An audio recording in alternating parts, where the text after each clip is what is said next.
Lagoano, boa bola ali com o João Vitor. Olhos dos olhos, prefere tocar atrás.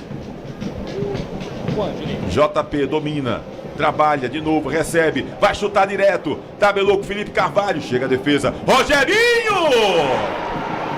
Vibra, agita, faz a festa! Gol!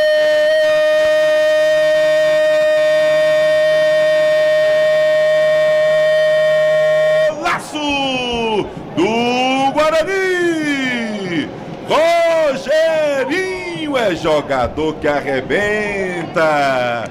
O Guarani tentava, veio com o Felipe Carvalho, veio com o JP, a defesa tirou e aí o Rogerinho não quis conversa, acertou um foguete sem chances na rede, abrindo o placar aqui na Arena Romeirão. Rogerinho, camisa 8, é jogador que arrebenta. Agora o placar é rubro-negro, 1 pro Guarani, 0 pro Cariri. E que golaço do Rogerinho, o artilheiro dançarino, Lama. Que golaço, que coisa linda, Tony. É bom, muito bom a gente ver gols de fora da área, finalizações de fora da área.